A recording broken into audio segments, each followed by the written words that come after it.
Hi there. So I was having a good old time over here thinking about what to call this thing today. I was like, oh, yeah, call it like clever, clear communication. Or maybe I'll just be like, hey, you fucking idiots. No. Yeah, no. Yeah, no. I really was thinking that, but that's not really like what I was going to talk about. Anyway, you know what I mean. So I'm trying to be a little bit more comprehensive of my own stupidity. And, I talk a lot about things like having responsibility and having integrity and, how to do this and not to do that and blah, blah, blah, blah, blah. And let me be clear, like I've studied this stuff for a long time. Doesn't mean I haven't nailed, but I do know a lot. Now, the thing about life that's tricky when it comes to hanging out with other people is that they got their own idea of what's going on and what it means to have integrity and be responsible. And sometimes you can kind of like easily fold into a natural type of Zen yoga position where everybody's in agreement. And then other times it's a goddamn disaster, like of epic proportions, where you're just kind of like, how do we meet? Yeah, kind of like that. And I had that experience, I don't know, two and a half, maybe three times this week. It was quite interesting and sort of sad and left me disturbed. I got a good old, recovering perfectionist that likes to think I'm highly emotionally intelligent, and I am, to give credit where credit's due. But what I'm trying to say is that no matter how much one knows and learns, there's still those moments of almost like ineptitude, of total deer in headlights. I don't know what the fuck to say right now. I don't know what I'm doing. I don't know how it sounds. I think I might be coming across as a complete asshole.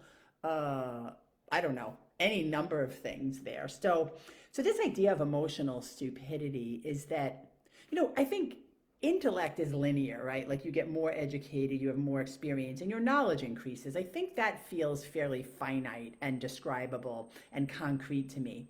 But emotional intelligence doesn't feel like that. Because I know plenty of people who have been at the self improvement, self development game, have done coaching and seminars and therapy, and they're so inflated with so much emotional intelligence. And yet you can easily see like a Buddhist teacher, a recovering person, a yogi, having a wicked, wicked fight of like complete emotionalism and over emphasized feelings. Because once I enter the arena of emotions, and then worse yet, I'm trying to speak emotional language and I'm like not getting met. Oh my God, it turns ugly quickly. So that all that emotional intelligence, even though, you think you're always like aiming higher, all of a sudden you hit the wall and it's like a serious jump down into a deep well where you're like, you don't know what to say. And these things happen.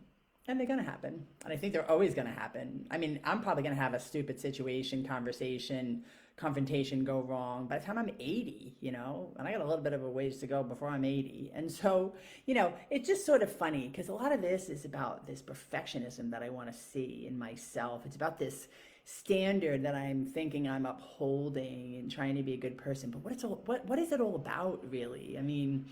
Is it really about like I want to just be myself, which is what I'm a proponent of and what I speak about?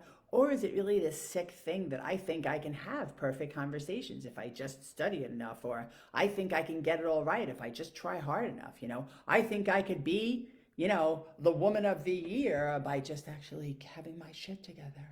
Um, you know, my shit just doesn't always meet other people's shit. That's why it's called shit. And, it's always a powerful lesson in humility to be human, to have an experience where you just end up walking away from a situation feeling bad about yourself, feeling bad about the other person. And yet, on the heels of that, I'll say this one last thing.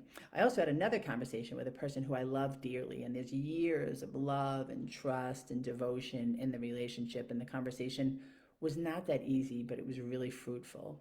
So anyway, what's the lesson in all this? I'm not really sure, but it might be, instead of worrying about how I act and having my emotions like ducks in a row all the time, I think maybe the thing is just to focus on the trust and love and to keep building it within myself so I could have it more with other people, so that no matter how we go awry, we can still make it back to each other. So that's about all I got for today. Thanks for spending time with me, and I hope you have a great day.